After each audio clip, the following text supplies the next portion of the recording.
بسم اللہ الرحمن الرحیم۔ کیا آپ کے علم میں ہے کہ یہودی حضرت جبرائیل علیہ السلام کو اپنا دشمن اور حضرت میکائیل علیہ السلام کو اپنا دوست کیوں کہتے ہیں؟ یقیناً بیشتر افراد اس سے ناواقف ہوں گے۔ یہ ایک ایسا سوال ہے جس کا جواب ہر مسلمان کو آنا چاہیے۔ یہی وجہ ہے کہ آج ہم آپ کو اس عام سوال کا جواب دینے جا رہے ہیں۔ یہودی کبھی اللہ کی پسندیدہ گاؤں ہوا کرتے تھے، لیکن تکبر، فرعونیت اور شرک نے ان پر بدبختی کی مہر لگا دی اور اللہ نے یہودیوں کو دردناک عذاب سے دوچار کیا۔ یہودی وہ لوگ ہیں جنہیں عرف عام میں بنی اسرائیل بھی کہا جاتا ہے۔ ان کا مذہب دنیا کے اہم ترین مذاہب میں شامل ہے۔ ان کو بنی اسرائیل اس لیے کہا جاتا ہے کہ یہ حضرت یعقوب علیہ السلام کے ماننے والے تھے اور اسرائیل حضرت یعقوب علیہ السلام کا لقب ہے۔ شاید مسلمانوں سے ان کی نظریاتی دشمنی اس لیے بھی ہے کہ یہ بنی اسرائیل کو بہت سی قوموں سے اعلیٰ و برتر جانتے ہیں، مگر یہ بھی مانتے ہیں کہ اب ان سے یہ اعزاز چھین لیا گیا ہے۔ ان کے مذہب کی عام بات یہ ہے کہ کوئی بھی شخص بآسانی ان کے مذہب میں شامل نہیں ہو سکتا، بلکہ یہودی ہونے کے لیے آپ کو سخت شرائط کا سامنا کرنا پڑتا ہے۔ دوسرا، بہت ہی کم ایسا دیکھنے میں آیا ہے کہ کسی یہودی نے اپنا مذہب چھوڑا۔ یہ لوگ اپنے مذہب کے بارے میں بہت سخت ہیں، مگر یاد رہے کہ یہ وہی قوم ہے جس پر اللہ تعالیٰ نے سب سے زیادہ لعنت کی ہے۔ اس قوم نے حضرت یحییٰ علیہ السلام کا سر قلم کروایا تھا اور حضرت موسیٰ علیہ السلام کو کہا تھا کہ وہ جب تک اللہ کو اپنی آنکھوں سے نہ دیکھ لیں ایمان نہ لائیں گے۔ یہ وہ قوم ہے جس پر اللہ تعالیٰ نے نہ صرف قرآن پاک میں بلکہ ان کے اپنے صحیفوں میں بھی لعنت کی ہے۔ ان سب باتوں سے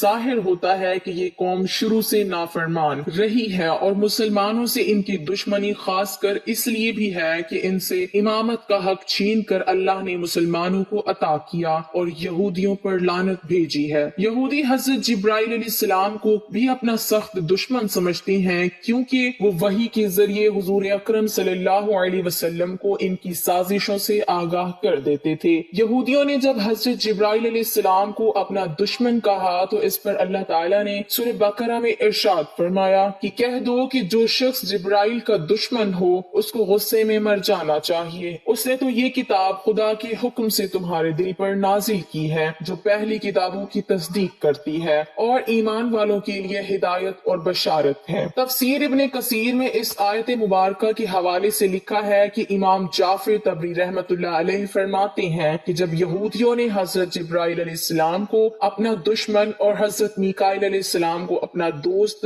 بتایا تھا، ان کے جواب میں یہ آیت نازل ہوئی۔ لیکن بعض کہتے ہیں کہ عمل نبوت کے بارے میں جو گفتگو ان کی حضور اکرم صلی اللہ علیہ وسلم سے ہوئی تھی اس میں انہوں نے حضرت جبرائیل علیہ السلام کو اپنا دشمن کہا تھا، جبکہ بعض کا خیال ہے کہ حضرت عمر بن خطاب رضی اللہ تعالی عنہ سے ان کا جو مناظرہ حضور صلی اللہ علیہ وسلم کی نبوت کے بارے میں ہوا تھا اس وقت یہودیوں نے حضرت جبرائیل علیہ السلام کو دشمن قرار دیا۔ حضرت ابن عباس رضی اللہ تعالی عنہ فرماتے ہیں کہ یہودیوں کی ایک جماعت رسول مقبول صلی اللہ علیہ وسلم کے پاس آئی اور کہا کہ ہم آپ سے چند سوال کرتے ہیں جن کے صحیح جواب نبی کے سوا کوئی اور نہیں جانتا۔ اگر آپ سچے نبی ہیں تو ان کے جوابات دیجیے۔ آپ صلی اللہ علیہ وسلم نے فرمایا بہتر ہے جو چاہو پوچھو، مگر عہد کرو کہ اگر میں ٹھیک ٹھیک جواب دوں گا تو تم میری نبوت کا اقرار کر لو گے اور میری فرما برداری کے پابند ہو جاؤ گے۔ انہوں نے آپ صلی اللہ علیہ وسلم سے وعدہ کیا اور عہد دیا۔ اس کے بعد آپ صلی اللہ علیہ وسلم نے حضرت یعقوب علیہ السلام کی طرح اللہ کی شہادت کے ساتھ ان سے پختہ وعدہ لے کر انہیں سوال کرنے کی اجازت دی۔ صحیح بخاری میں لکھا ہے کہ جب یہودیوں کو ان کے سب سوالوں کے درست جواب مل گئے تو انہوں نے آخر میں پوچھا کہ اچھا یہ فرمائیے کہ تورات میں جس نبی کی خبر ہے اس کی خاص نشانی کیا ہے اور اس کے پاس کون سا فرشتہ وحی لے کر آتا ہے؟ اس پر آپ صلی اللہ علیہ وسلم نے فرمایا کہ اس کی خاص نشانی یہ ہے کہ اس کی آنکھیں جب سوئی ہوئی ہوں اس وقت میں اس کا دل جاگتا رہتا ہے۔ اس گفتگو کے بعد حضور اکرم صلی اللہ علیہ وسلم نے یہودیوں سے فرمایا تمہیں اس رب کی قسم جس نے حضرت موسیٰ علیہ السلام کو تورات دی، بتاؤ کیا میں نے ٹھیک جواب دیا؟